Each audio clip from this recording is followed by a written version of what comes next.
উল্লেখ কৰিছিল দৌলত যাওঁতে এগৰাকী কণমানি ভাগিনে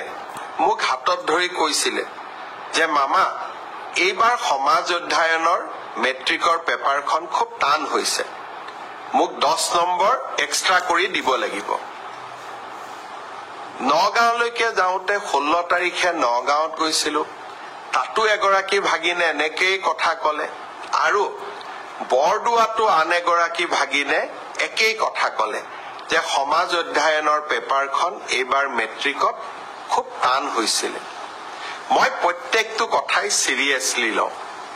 গুৱাহাটীত আহি সেবাৰ চেয়াৰমেনক মই সুধিলো যে সমাজ অধ্যয়নৰ পেপাৰখন সঁচাই টান হৈছিল নেকি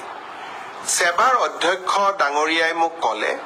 যে প্ৰশ্নখনৰ পেটাৰ্ণ বদলিছে যোৱা বছৰো প্ৰশ্নখনৰ পেটাৰ্ণ বদলোৱা হৈছিল আৰু এইবাৰো পেটাৰ্ণটো বদলোৱা হৈছে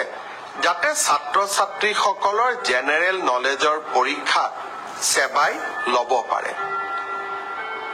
ব্যৱস্থাটো আদৰণীয় কিন্তু যদি মোৰ ভাগিন বিলাকে আকৌ মেট্ৰিকত ফেল কৰি যায় তেতিয়াহলে কেনেকে হ'ব হেতুটো হ'ব নোৱাৰে সেইকাৰণে মই সেবাৰ অধ্যক্ষক মই অনুৰোধ কৰিছো যে আপুনি চাব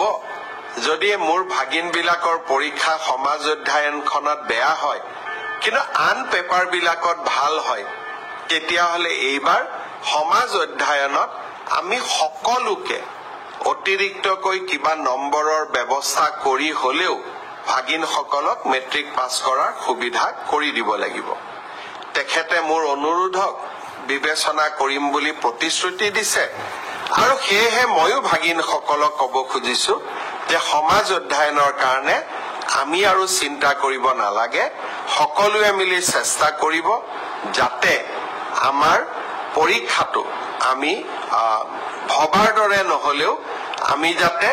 কিছু হলেও অতিৰিক্ত নম্বৰৰ সুবিধা লাভ কৰিব পাৰো মই ভাবো যে এই ঘোষণাটোৱে ভাগিন সকলৰ চিন্তা কিছু দূৰ কৰিব এতিয়া মই ফেসবুক লাইভতে পাই আছো পিজিটি ৰিজাল্ট কেতিয়া দিব গ্ৰেজুৱেট টিচাৰৰ ৰিজাল্ট কেতিয়া দিব মই হ'ব খোজা শিক্ষকসকলক এটা অনুৰোধ কৰিম যে আপোনালোকে যদি ধৈৰ্য যদি আপোনালোকৰ নাথাকে তেতিয়াহলে আপোনালোকে শিক্ষক হৈ ছাত্ৰ ছাত্ৰীসকলক ধৈৰ্য নিয়মানুবৰ্তিতা শৃংখলাবদ্ধ এই মাহৰ প্ৰথম সপ্তাহত পোষ্ট গ্ৰেজুৱেট আৰু গ্ৰেজুৱেট টিচাৰ যি 9075টা পদৰ গ্ৰেজুৱেট টিচাৰৰ নিযুক্তি পৰীক্ষা হৈছিল তাৰ ফলাফল সেবাই ঘোষণা কৰিব কিন্তু তাৰ পিছত আপোনালোকৰ ডকুমেন্ট ভেৰিফিকেশন হ'ব আৰু ফাইনেল নিযুক্তি 10 অক্টোবৰত হ'ব আৰু 10 অক্টোবৰলৈ আপোনালোকে ধৈৰ্য ধৰিবই লাগিব কাৰণ আমিও আপোনালোকৰ অকণমান ধৈৰ্যৰ পৰীক্ষা কৰিব খুজিছো ঠিক সেই ধৰণে যিসকল শিক্ষকে মোক সুধি আছে 5550ৰ লিষ্ট কেতিয়া দিব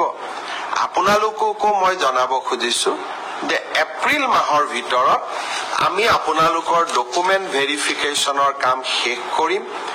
মে মাহৰ পৰা আপোনালোকৰ প্ৰভিজনেল লিষ্ট ওলাব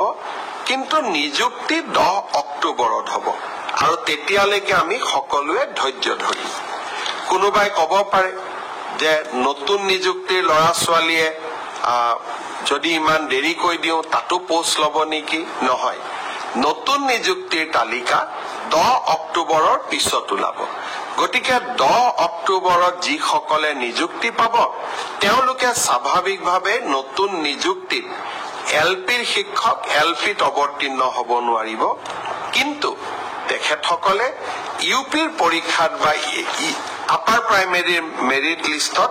তেওঁলোকৰ নাম ডেফিনেটলি অন্তৰ্ভুক্ত হ'ব পাৰে গতিকে মই সকলোকে ধৈৰ্য ধৰিব কলো গ্ৰেজুৱেট আৰু পোষ্ট গ্ৰেজুৱেট টিচাৰৰ ৰিজাল্ট মে মাহত কিন্তু আফটাৰ ডকুমেন্ট ভেৰিফিকেশন নিযুক্তি 10 অক্টোবৰ তেনেকৈ এলপি এমিৰ 5550ৰো ডকুমেন্ট ভেৰিফিকেশনৰ কাম এপ্ৰিল মাহত আমি সমাপ্ত কৰিম মাৰ্চ মাহৰ পৰা প্ৰভিজনেল লিষ্ট ওলাব, কিন্তু নিযুক্তি 10 অক্টোবৰত।